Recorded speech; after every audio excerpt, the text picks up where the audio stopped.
Penyebutan Ya'juj dan Ma'juj sebagai tanda besar datangnya hari kiamat telah disebutkan dalam Al-Quran dan hadis-hadis Nabi Muhammad SAW. Dalam Al-Quran dikatakan, Ya'juj dan Ma'juj ini adalah kaum yang suka berbuat kerusakan di muka bumi.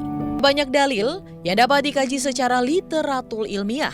Ada salah satu ayat dan hadis dari Al-Imam Ahmad rahimahullah meriwayatkan dari Ibnu Harmalah dan dari bibinya dia berkata, Rasulullah SAW berkhutbah, sedangkan jari tangan beliau dibalut dengan perban karena tersengat kalajengking. Lalu beliau bersabda, sesungguhnya kalian berkata tidak ada musuh, sementara kalian senantiasa memerangi musuh hingga datangnya Ya'juj dan Ma'juj bermuka lebar, bermata sipit, berambut pirang. Mereka datang dari setiap arah. Wajah-wajah mereka seperti tameng yang dilapisi kulit. Hadis riwayat Ahmad. Ya'juj dan Ma'juj merupakan makhluk Allah yang keluar saat akhir zaman, serta muncul setelah turunnya Dajjal dan Nabi Isa alaihi salam. Mereka membunuh semua penghuni bumi, lalu mereka menghujamkan panah ke arah langit untuk membunuh penghuni langit. Mereka merusak apa saja yang ada di sekitar mereka. Jika mereka melewati satu danau, maka air danau itu akan habis karena sifat rakus mereka. Allah Subhanahu wa Ta'ala berfirman, sesungguhnya tidak mungkin atas penduduk suatu negeri yang telah kami binasakan, bahwa mereka tidak akan kembali kepada kami, hingga apabila dibukakan tembok Ya'juj Ma'juj, dan mereka turun dengan cepat dari seluruh tempat yang tinggi. Dan telah dekatlah kedatangan janji yang benar, hari berbangkit. Maka tiba-tiba terbelalaklah mata orang-orang yang kafir. Mereka berkata, celakalah kami, sesungguhnya kami adalah dalam kelalaian tentang ini. Bahkan kami adalah orang-orang yang zalim. Quran Surah Al-Anbiya ayat 95-96.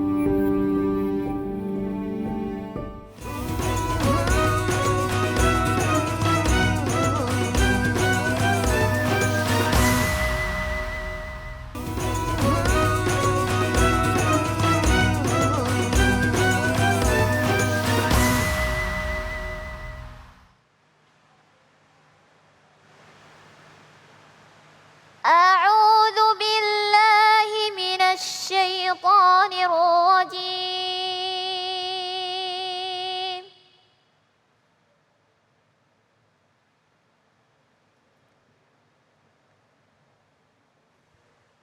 بسم الله الرحمن الرحيم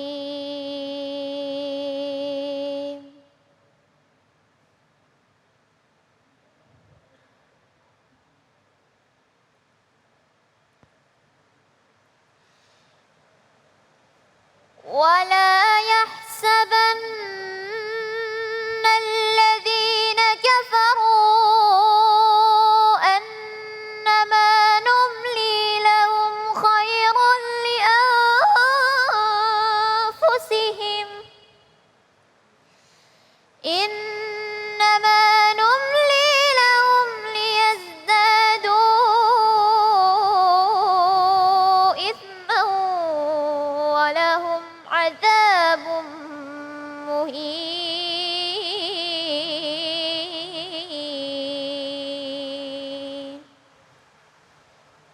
صدق الله العظيم.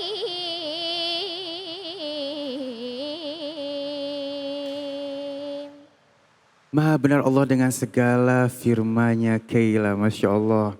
Assalamualaikum Kaila. Waalaikumsalam. Masya Allah. Nanti Kaila ini bukan hanya ngaji buat kita, beliau akan sedikit memberikan tausiah juga buat kita ya. Masya Allah ya. Dan baik, kembali lagi Cahaya Hati Indonesia dan kita masuk ke dalam segmen yang kedua atau judul kita yang kedua nih. Kita akan mengangkat tentang orang-orang yang diuji dengan kenikmatan. Ada orangnya ada? Ada yang begitu Bu? Mana orangnya? Langsung aja kita akan bertemu dengan guru kita yang Allah Subhanahu wa taala, Al-Ustaz Abi Ghifran. Allahumma shalli ala sayyidina Muhammad.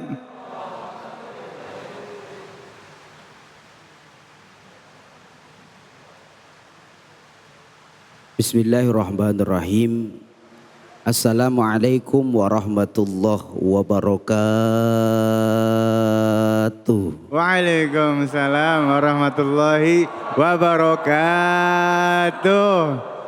Alhamdulillah wassalatu wassalamu ala Rasulillah Sayyidina wa maulana Muhammad ibn Abdillah, la haula wa la quwata illa billah, amma ba'du. Yang sama kita hormati khusus segenap para ulama, para tokoh masyarakat, para kiai dimanapun berada, mudah-mudahan diberikan kesehatan oleh Allah Subhanahu wa Ta'ala. Yang sama kita hormati Bang Ali Zainal Abidin. Sehat Bang Ali ya? Cerah banget hari ini. Mudah-mudahan makin membawa keberkahan buat kita semua. Amin ya rabbal alamin. Tak lupa bapak-bapak, ibu-ibu semua. Bu. Ya. Bu. Ya. Pak. Ya. Pak. Ya. Papa. Ya. Suaranya semangat. Semangat Masya Allah. Mudah-mudahan siang ini diberikan keberkahan oleh Allah Subhanahu wa Ta'ala. Amin ya Dan rabbal tak alamin. lupa segenap para pemirsa Cahaya Hati Indonesia dimanapun berada, semoga diberikan kemuliaan dan keberkahan oleh Allah. Tema yang akan kita angkat begitu luar biasa. Banyak orang yang ketika mereka diuji oleh Allah bukan hanya dengan kesulitan, tapi ada juga hamba Allah yang diuji dengan kesenangan. Betul apa betul? Betul. Sebagaimana Allah katakan dalam Al-Quran, di mana kata Allah, kullu nafsin za'iqatul maut. Setiap manusia pasti akan mati. Wala nablukum bisyarri wal khairi fitnah. Dan pasti di antara mereka itu sebelum meninggal akan diuji dengan yang namanya kesenangan ataupun kesukaran. Betul? Ada enggak orang dikasih nikmat sama Allah lalu lupa kepada Allah? Ada yang begitu ada? Mana orangnya? Baru dikasih seneng sedikit udah ninggalin sholat. Ada yang begitu ada? Ada guru. Mana orangnya? No, jauh-jauh depan guru. Baru punya rumah udah melupain yang ngasih rumah. Ada yang begitu ada? Ada guru. Mana orangnya Bang? No, baju merah. Bahkan sampai ada manusia yang mereka bekerja tiap hari, berkegiatan tiap hari, kemana-mana dikaruniai oleh Allah banyak nikmat, anehnya melupakan yang memberikan nikmat. A'udzubillah. Maka Allah katakan dalam Al-Quran, setiap manusia pasti diuji oleh Allah. Sehingganya jangan sampai hartamu, anakmu, semua yang kita miliki ini malah melupakan kita kepada Allah. Karena tidak sedikit dari orang-orang yang mereka dikasih harta lupa sama yang memberi harta. Mereka dikasih anak lupa sama yang memberikan anugerah itu. Mereka itu wa ulaika humul khasirun, adalah orang-orang yang merugi dalam pandangan Allah. Lihat kurang bagaimana Allah ngasih pelajaran dari Fir'aun. Betul. Fir'aun gagah, iya Pak iya. Hartanya banyak, kekuasaannya banyak. Apapun yang dia mau ada. Tapi nyatanya dikisahkan dalam Al-Quran, orang yang kaya ini, penguasa ini ternyata orang yang dilaknat oleh Allah. Betul. Sehingga kenapa bisa berpikir begitu? Dia berpikir dia kaya karena kehebatannya, dia kaya karena kepintarannya, dia kaya karena usahanya. Padahal semua itu adalah izin dan titipan dari Allah. Kalau orang tahu semua titipan dari Allah, semua hanya dititipi oleh Allah, maka kesombongan itu tidak akan ada. Iya Pak iya. Ini ada orang baru punya mobil baru, nggak pernah mau ke masjid nungguin mobil sampai maghrib. Ada yang begitu ada? Mana orangnya? Ada guru. Ada di sini Bang? Ada guru. Ini Masya Allah baru punya rumah baru, nggak mau ngikut ngaji, jagain rumah mulu. Ada yang begitu ada? Ada guru. Jangan, tapi jadikan semua yang Allah berikan kepada kita ini kendaraan untuk akhirat kita. Makanya jangan sampai kita seperti Fir'aun. Nyatanya Bu, orang mulia sukses itu bukan diukur dari kekayaan, betul? Nyatanya Pak, orang yang mulia di hadapan Allah tidak diukur dari kekuasaannya. Allah tidak melihat itu, tapi nyatanya Allah melihat kepada apa? Innallaha la yanzuru ila ajsamikum wa amwalikum walakin yanzuru ila qulubikum. Tapi Allah melihat dari bagaimana hati kita ketika manakala Allah kasih nikmat kepada kita, mampu enggak kita bersyukur. Betul? Bu. Bu. Ya. Bu. Ya. Siapa contohnya? Nabi Ayub alaihi salam. Lihat Nabi Ayub, Nabi yang begitu luar biasa, terkenal dengan kekayaannya, terkenal dengan luas lahannya, terkenal dengan macam-macam berlimpah anugerah yang Allah berikan kepadanya. Tapi saat diuji, apa Nabi Ayub lupa sama Allah? Enggak. Betul.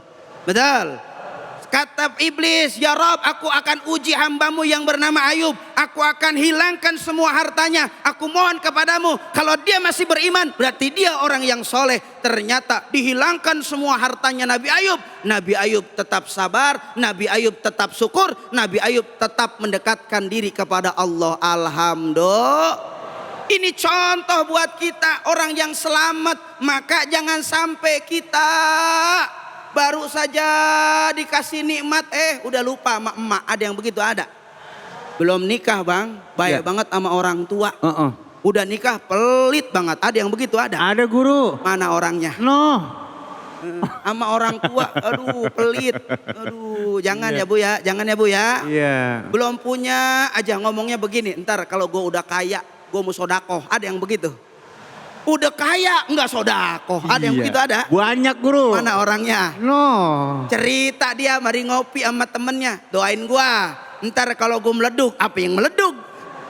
Ntar kalau sukses, gua berangkatin umroh semuanya. Udah sukses, enggak berangkat. Betul apa betul? Betul. Ini kadang kita punya harapan banyak. Kita pengen ngasih kebaikan banyak. Tapi cenderung kadang banyak orang ketika dia sudah dikasih nikmat oleh Allah, malah melupakan Allah. Sebagaimana kata Allah dalam Al-Quran, wa idza an'ama 'alal insan.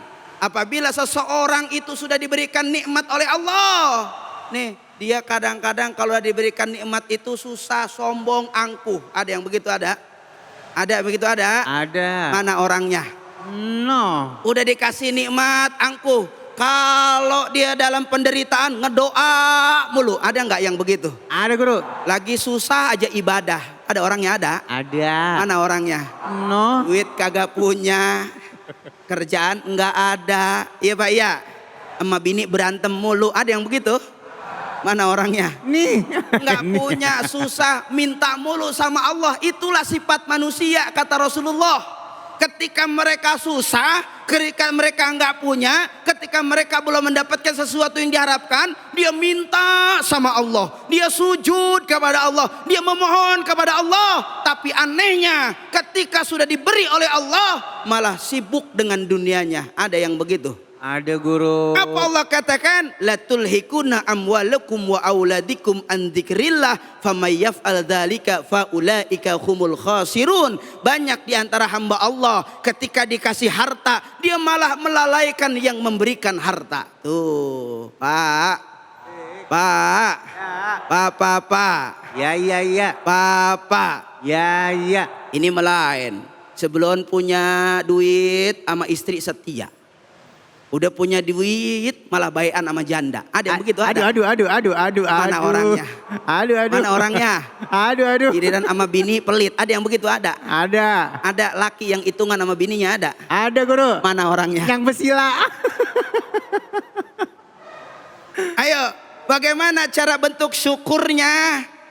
Islam mengajarkan kepada kita, la in syakartum la azidannakum wa la in kafartum inna adzabi lasyadid. Maka cara bersyukurnya adalah apa? Ayo, ketika Allah kasih sama kita, berupayalah untuk kita sadar bahwa ini titipan dari Allah dan ada hak orang lain yang harus kita keluarkan. Betul? Betul. Maka sering-seringlah hati kita sebelum bisa memberi, sebelum bisa menyantuni, sebelum bisa menunaikan, sering-sering di hati kita ini untuk kaya. Bagaimana kayanya? Belum kita bisa ngasih sodakoh, hatinya sudah mau bersodakoh. Ya Allah, besok kayak saya dikasih nikmat olehmu, saya pengen nyantunin anak yatim. Itu hati yang kaya. Berupayalah jadi hati yang kaya. Ya Allah, besok saya punya rezeki banyak, saya pengen bagi-bagi beras buat nenek-nenek. Itu orang yang hatinya bersih. Maka sebelum dia punya, akan terjaga kalau punya hati yang kuat. Insya Allah. Maka jangan sampai apa yang Allah titipkan kepada kita ini malah memberatkan nanti di akhirat. Kan kita lihat sekarang ada orang yang hanya mencari kekayaan saja. Ada yang begitu ada? Ada guru. Kalau kata Bang Haji Oma, yang kaya makin kaya. Yang miskin. Ada yang begitu ada? Ada. Mana orangnya? Banyak banget itu. Boleh kita cari dunia, boleh. Tapi ingat, jangan menghalalkan segala cara. Banyak orang sekarang karena enggak ada iman, karena enggak ada agama, karena tidak merasa diawasi oleh Allah, akhirnya adalah apa? Mereka meraih kekayaan, mereka meraih kenikmatan, mereka meraih segala apa yang dia capai, tidak melihat halal dan haram. Ada yang begitu ada? Ada guru. Terserah kata dia, mau gua zolimin orang, yang penting gua kaya. Hati-hati. Dengan banyak orang yang kadang ngambil hak orang dia kaya, menzolimi orang dia kaya, merusak orang dia kaya. Hati-hati bahwa dunia ini cuma tempat kita berbuat, tempat kita menanam, tempat kita beramal. Kalau pengen akhirat kita selamat, tergantung dari bagaimana kita mencari dunia ini. Sehingganya kalau masalah harta Allah tanya dua. Pak, Pak. Ya. Bu. Ya. Bu. Ya. Bu. Ya. Kalau masalah harta Allah tanya dua. Apa yang akan ditanya nanti oleh Allah? Kata Allah, masalah harta dari mana dan dikemanakan harta kita. Waduh. Dari mana datangnya dan dikemanakan harta kita. Jangan sampai kenikmatan yang Allah kasih sama kita dapatnya salah. Iya Pak, iya. Iya Pak, iya. Ya. Dapatnya salah, makanya udah pasti salah. Dan jangan sampai dapatnya benar, makanya salah. Banyak orang yang sekarang bang ngehalalin dengan pikiran dia. Gua ngambil duit korupsi, biar selamat tuh duit korupsi, gua kasih santunan orang. Ada yang begitu ada? Ada guru. Mana orangnya? Mudah-mudahan kagak di sini dah. Waduh. Iya. Dia numpuk-numpuk harta orang, dia ngegade segalanya, dia nyari kebaikan, dia umrohin banyak orang dengan harta yang korupsi. Dengan dia sodakoh ke anak yatim dari harta yang korupsi, dari harta yang batil, dari harta yang jalannya salah. Dia seolah-olah berbuat baik. Mohon maaf, kebaikan itu tidak diterima oleh Allah. Sebab kenapa? Al-haramul batil wal halalul batil. Haram itu sudah jelas, halal itu sudah jelas. Tidak ada sesuatu yang dari yang haram ini bisa menjadi halal. Karena apa? Harta sumbernya dulu harus halal. Hati-hati. Makanya banyak orang seolah-olah ingin menerai rahmat Allah dengan cara yang baik, padahal jelas-jelas sumbernya salah. Nggak bisa begitu. Sehingganya adalah apa? Ayo kita bersihkan dari kita dapat, dan ketika pun kita punya, kita keluarkan untuk tujuan adalah apa? Berharap harta yang Allah kasih sama kita, yang Allah titipkan kepada kita, ini tidak menjadikan datangnya laknat Allah, tapi menjadikan datangnya rahmat Allah buat kita semua. Amin. Amin ya rabbal Alamin. Semoga kita menjadi hamba Allah yang bersyukur ketika dititipin apapun yang Allah anugerahkan buat kita. Mudah-mudahan apa yang saya sampaikan ada manfaat buat kita semua. Hadanallah iyyakum ajmain. Assalamualaikum warahmatullahi wabarakatuh. Waalaikumsalam warahmatullahi wabarakatuh. Masya Allah, terima kasih guruku Ustaz Abi Ghifran. Masya Allah ilmunya ya. Dan sesaat lagi kita akan membahas tentang nih ya, Allah tidak akan menguji hambanya melebihi kemampuannya bersama Kayla nanti ya. Jangan kemana-mana, tetap bersama kami di Cahaya Hati Indonesia.